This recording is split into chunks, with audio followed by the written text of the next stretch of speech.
సూర్యాపేట జిల్లా చిలుకూరు మండలం బేతవోలు గ్రామంలో మహాచండీయాగం ప్రారంభం.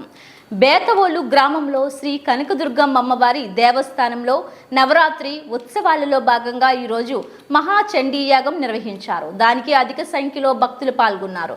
దేవాదాయ కమిటీ వేద పండితులు లక్ష్మీ నరసింహమూర్తి బేతవోలు గ్రామ పరిసర ప్రాంత తెలంగాణ ప్రజలు చల్లగా ఉండాలని అమ్మవారికి పూజలు చేశారు. ఈ కార్యక్రమంలో ఆలయ కమిటీ సభ్యులు పాల్గొన్నారు.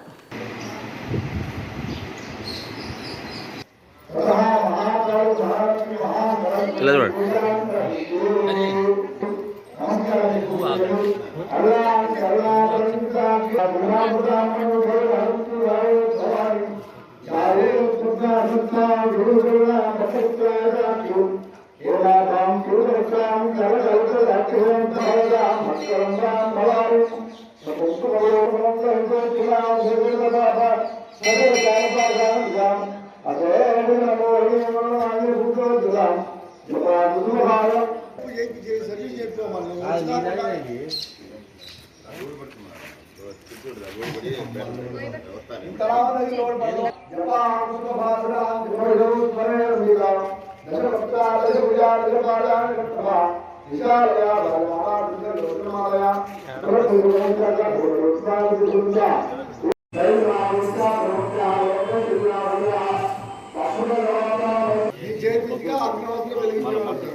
సూర్యాపేట జిల్లా చిలుకూరు మండలం బేతవోలు గ్రామంలో వెలిసిన శ్రీ కనకదుర్గమ్మవారి దేవాలయంలో శరన్నవరాత్రి ఉత్సవాల్లో భాగంగా ఈ రోజున 5వ రోజు అమ్మవారికి చండీ హోమం నిర్వహిస్తున్నాం.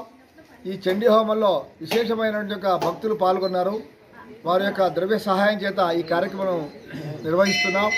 అదే ప్రకారంగా రేపు అమ్మవారు లక్ష్మీ రూపంలో దర్శనమిస్తారు. అలాంటి రూపంలో దర్శించి అమ్మవారికి రేపు లక్ష్మీ అవతారం కాబట్టి రేపు సామూహిక కుంకుమార్చన కార్యక్రమం ఉంటుంది. ఎల్లుండి సరస్వతి అవతారం మూలా నక్షత్రం కాబట్టి ఆ మూలా నక్షత్రం రోజున అమ్మవారికి సన్నిధిలో అందరి పిల్లలకి కూడా అక్షరాభ్యాసం నిర్వహిస్తున్నాం. అదే ప్రకారంగా మరో రోజున దుర్గాష్టమి కాబట్టి దుర్గాదేవి రూపంలో అవతారం ఇస్తారు అమ్మవారు. ఇలా రోజుకు అవతారంలో దర్శనమిచ్చే శ్రీ కనకదుర్గమ్మవారి దేవాలయంలో నవరాత్రోత్సవాలు దాదాపుగా ఇప్పుడు 30 సంవత్సరాలు చూస్తున్నాం. దసరా రోజున ఉదయం పూట సాయంత్రం వరకు అమ్మవారి దేవాలయంలో పూజా కార్యక్రమాలు ఉంటవి. సాయంత్రం పూట పక్కనే ఉన్న వీరదేవి చెరువులో బ్రహ్మాండమైన తెప్పోత్సవ కార్యక్రమం.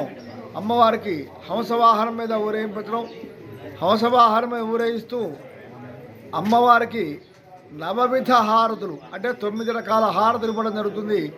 అమ్మవారికి ఆ చెరువులోనే ఆ తెప్పోత్సవం జరిగే సమయంలో అమ్మవారికి నవవిధ హారతులు ఇవ్వడం జరుగుతుంది.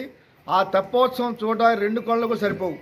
అంత బ్రహ్మాండంగా బ్రహ్మాండ విద్యుత్ వెలుగులతోటి బాణసంచాలతోటి అనేక విధాలమైన భక్తుల కోలాహలం మధ్య ఆ కార్యక్రమం బ్రహ్మాండం జరుగుతుంది. అదే ప్రకారం కట్ట మీద చిన్నపిల్లగాళ్ళ చేత భరతనాట్య కార్యక్రమం కూడా ఉంటుంది కాబట్టి ఈ కార్యక్రమానికి భక్తులందరూ కూడా విశేషమైన భక్తులు వస్తుంటారు. కాబట్టి మీ అందరూ కూడా తప్పనిసరిగా మా అమ్మవారిని దర్శించి తరించవలసిగా కోరుతున్నాం.